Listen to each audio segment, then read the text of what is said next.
Hi guys, it's Mark here at M3 Networks, and I'm joined today by Karen Dorrat, who's one of the project managers at EATS Rosyth, who are our nominated charity that we are sponsoring for Q2 of 2021.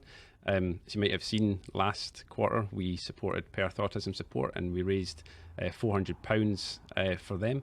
And this is money that's been raised from our customers' feedback through our help desk ticketing system. So every customer review that we get left, we convert that into money. So it's one review equals £1.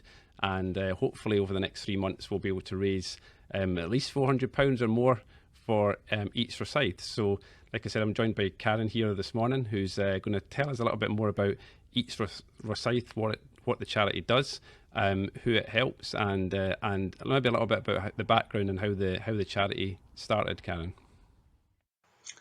Thanks, Mark. Thanks for inviting us on. So, yeah, EATS Rosyth is essentially a community organisation, a charity that started about 5 years ago.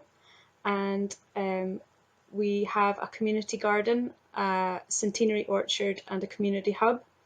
And as part of that project, what we do is we focus on growing local food and sharing food. But there's a lot more to the project than that. And we're just really involved in the Rosyth community, but over the past year or so we've certainly expanded that work, and we've worked right across southwest Fife now in the villages as well. So yeah, we have about 5 members of staff and we have a large volunteer group, and they help us to deliver all of our activities across those 3 spaces. Okay, great. So there's quite a few things that you guys do actually. How did you come to get involved? With the charity. Kind of, what's your background and how you kind of came to be one of the project managers here? So, well, I live in Rosyth, first of all, and I'd heard about the community garden space starting up. And my background is really in food, so I have a food degree with marketing as well, and also some time spent in community education. So, kind of bringing all those three together, it seemed like a really good project to get involved in. And I went round to visit the garden, and it was the early stages. They were just putting up polytunnels and getting getting volunteers together. So the project was really initiated by Rosyth Community Council, and it was quite an active community council, and they just wanted to start a project that would just help people get involved and give some just some fun activities for the town really, and it's grown from there. So I am the food project manager, so really my role has mostly been involved in the hub side of it. So I've run the community hub for the past few years, and that has involved sourcing food and then sharing it, redistributing it amongst the community. So we gather a lot of surplus food and to reduce waste. So there's a strong environmental side to the project, and we want to reduce waste to reduce carbon emissions and just to educate people about that as well. So we source surplus food from a large number of local businesses and suppliers, and then we also grow our own food locally, and we try then to use the garden and the orchard to educate about the benefits of growing food locally and eating seasonal food and healthy eating as well. So really the project has the environmental side but also the community side, and we really want to help the people of Rosyth to feel better, to eat better, and just to have good access to affordable food. So that's really what it's about. Seems like there's a lot of stuff going on there, and it's not just providing a service. There's like you said, there's the education side of it as well. So it's really, and try to be a bit more self-sufficient by actually growing your own, food. I mean, how many people are actively involved, in delivering all this? So we have our staff team, and then we have our board members, and then we also have probably there's on average about 70 to 80 volunteers, and we really need them. The project just wouldn't be able to achieve what it has without them. There's an awful lot of day-to-day activity goes on 7 days a week pretty much. So the garden's open most days, and people can come and volunteer. They can do as little or as much as they want in terms of the gardening.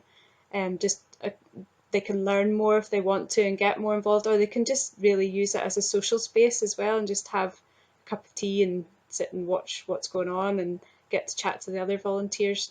And that's a really important part of it as well. It's just about bringing the community together and providing these spaces. So the hub is also like that. People can just pop in and have a cup of tea and a chat. And we also, from the hub, have community meals. So as part of gathering up all of this food, we realised that we really needed an outlet to get rid of the food as well. So we have like a surplus shop type area where people can just pay as they feel, is what we call it, pay as you feel. So people just pay a donation, there's no set price, and that way they can access food no matter what their income is. And it just helps us to redistribute it and stop it from going to waste. And then also, because we had such a lot of food coming in, we were able to cook with it and provide community meals for people to eat around the table. And we also did takeaway meals and pizza nights for young people, all sorts of things like that. And we would use our own produce, obviously, as much as we could in those meals as well. It sounds like you've definitely achieved a lot of things. And I guess one of the I guess biggest achievements is actually you guys just bought your own building, right? So is it the former Clydesdale Bank in Rosyth that you've just bought with That's some? right, yeah. So Tell us a bit about up that. until now, we've been based in a small post office in Rosyth, very small, that we've been leasing for the past few years. And pretty much as soon as we started bringing in all this food and we started attracting all the volunteers, we realised very quickly that we were running out of space. And it's been a bit of a challenge, to be honest, because some of our community meals could have maybe 30 people attending in a really small space. So, and then a team of, maybe 4 volunteers, some cooking, some doing the dishes, some trying to just welcome people in. So it was becoming quite difficult to manage that. And we knew that we needed a bigger space. And we also had ideas of other things, other services that we wanted to provide the community, because when you're sharing food and you're getting to know people, you get to know a wee bit more of their circumstances, you get to know maybe other issues that they're dealing with, as well as having maybe difficulty putting decent food on the table. So we knew that by providing a bigger community hub, we could work with other partner agencies, we could bring in other groups, we could do more workshops and educational lessons. So that's why we went for the Clydesdale Bank, and it's been a long process, and the team have worked really hard putting application forms and funding applications together to try and get this. So yeah, Scottish Land Fund helped to secure the purchase of the building, and now we have the hard job of refurbishing it, because the building has been lying empty for a couple of years. Sure. And it's a huge space and needs a significant amount of work. Yeah, So that's our next challenge. and you've actually got a great video that you put together talking about the hub and the space, and a little bit about the crowdfunding project. So we'll just roll that video now so people can actually see a little bit more about kind of what you guys are doing. It's been a long time coming,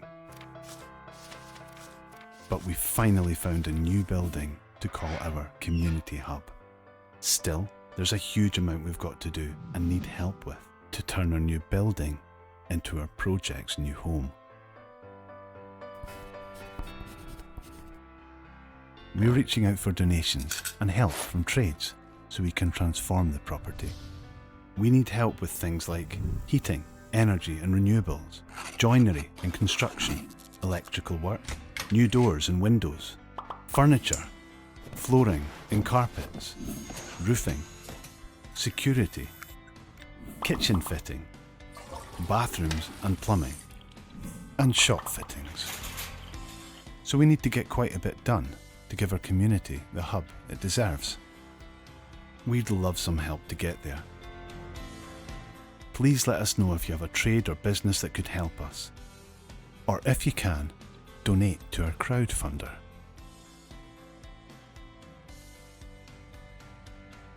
Thank you for your support.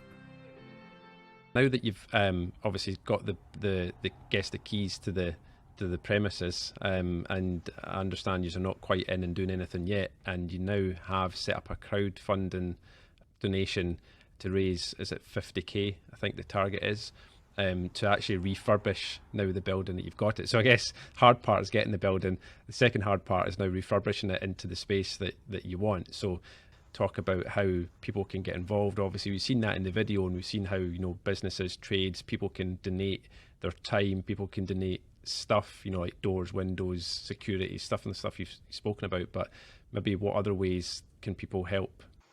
Yeah, so we're really looking for, we need the funds really to pay for all of the refurbishment. So that can be anything from getting the roof fixed to making it wind and watertight, and new windows and new furnishings, heating systems, everything that's detailed in the video. Really, that's what the funds are going to be going towards. So anyone who can donate to the crowdfunder, that would be really much appreciated. And the link is on our website, which is eatsrosyth.org.uk.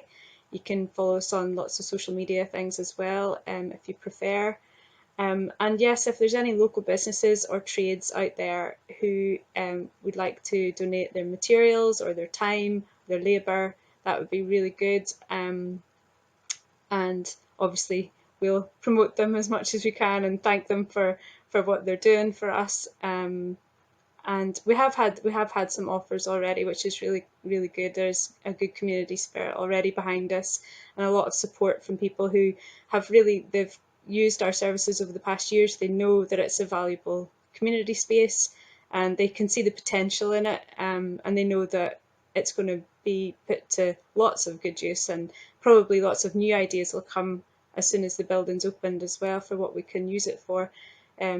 The first stage of the project, we're going to have the surplus shop reopened, hopefully the community cafe if restrictions allow, and then also we're going to have a specially designed training kitchen, which I'm very excited about, because that will be our space for preparing food, and we can have like an island in the middle of the kitchen which has some workstations for people to come and do classes and lessons and demonstrations and things like that, as well as just preparing our community meals. So there's a lot to do. And then the second phase of the refurb will be to get private meeting spaces, something again that we've not really had before, and that will allow us to do a lot more one-to-one support for people, whether it's just someone to talk to in a quiet space, or maybe some counselling, or maybe giving them some financial advice and support. So all those things will be much easier in this building once that's all up and running, and there'll be meeting spaces for other businesses to hire as well. So if anyone's interested in that, renting space and things, they can get in touch with us. So yeah, we've got lots of partner organisations that we've worked with over the years that I'm sure will work together in there now that we've got a bit more room, So I think that's really how people can help at the moment. And obviously with a bigger space, we'll also be looking for more volunteers. So if people just want to volunteer and get involved in customer service or cooking, we have a lot of drivers going back and forth to collect our surplus food and distribute it. We have admin people, cleaning people, and then the outdoor team doing the gardening and the growing as well. So there's plenty of opportunity for people to get involved. A huge effort now, yeah. And like I said, bigger premises, needs more people as well. So yeah, opportunities, I guess, for more people to get involved. And kind of don't want to dwell too much on the whole kind of COVID restrictions things, but there's bound to be, it's bound to have affected you guys like it's affected everybody over the last year, and there's bound to be things that you haven't been able to do. So rather than, I guess, focus on things that you haven't been able to do in the last year, maybe apart from obviously the refurbishment of the building, what's in store for the rest of 21? Is there any events coming up? You got anything planned? Obviously with restrictions starting to maybe ease off a little bit in the next couple of months. Yeah, well, in a strange way, we were quite fortunate because some outdoor activities were allowed to continue throughout COVID, and maintaining the growing spaces and things like that. And also for ourselves in the hub, we were, as an essential service, because we were providing food, we were allowed to stay open. So we have provided an emergency food service through the past year, delivering food parcels to people who've been isolating or just who couldn't get out to the shops or who were in financial difficulty. So we've been doing that throughout. We've still been able to share food at the doorway with a wee bit of difficulty, but we've been able to, although it's been difficult not letting people in, we've still been able to serve people. So that's been really good. And going forwards, we're going to continue to do that. We're going to continue to share food in whatever way we're able to. But also we've got quite an exciting project going on at the moment to do with climate. It's called Climate Action Fife. And we've got a number of workshops and events coming up through the next few months to do with that. Some we've had to already prepare to do online. So we're doing some Zoom cookery lessons, and we're doing some climate friendly cooking and gardening workshops. So we've got quite a lot to look forward to. And yeah, as restrictions lift and more people are able to come to the garden, and the schools can get back involved, and youth groups and things like that, it'll become very busy over the next few months. Sounds like you've certainly got your work cut out with the building and everything else that's going on over the next few months. So that's great. And I think you've already mentioned your website and stuff, so we'll make sure that we share the links to your website and your YouTube channel and that kind of stuff. So thanks for your time this morning, Karen. It's been really interesting learning about all the things that you guys do. Of course, all this stuff's on the EATS Rosyth website.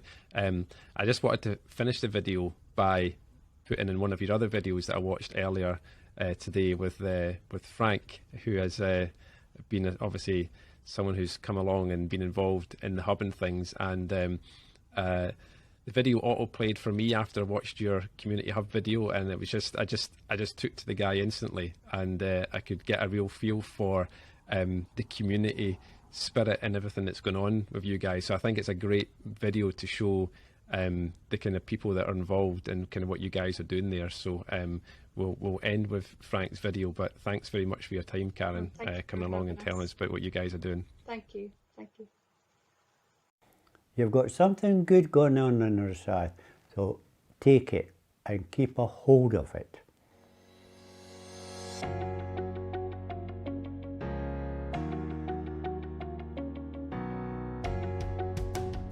So can you tell us a wee bit about the first time that you found out about EATS Rosyth?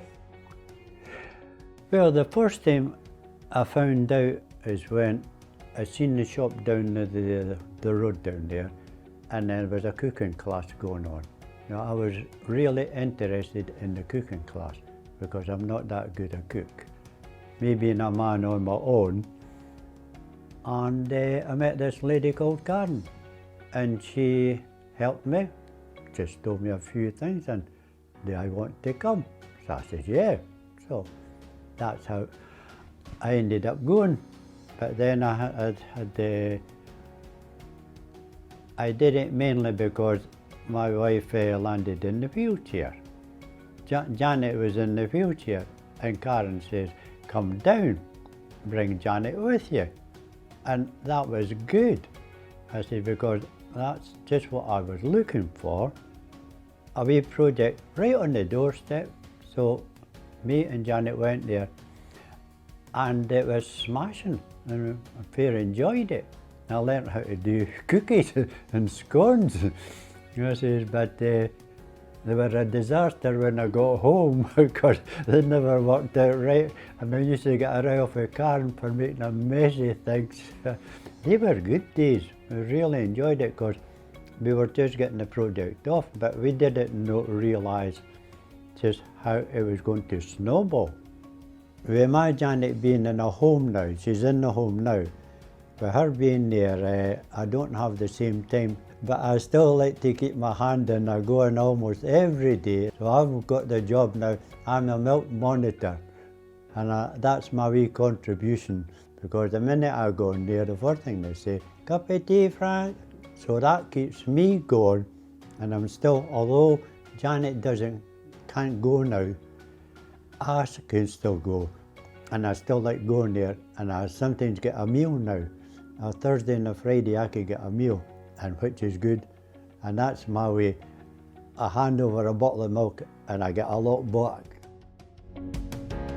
Rosyth needs it because there's not that much in Rosyth. Too many places closing down round about.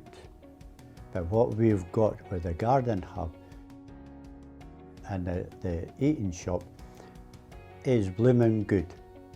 So keep a hold of it.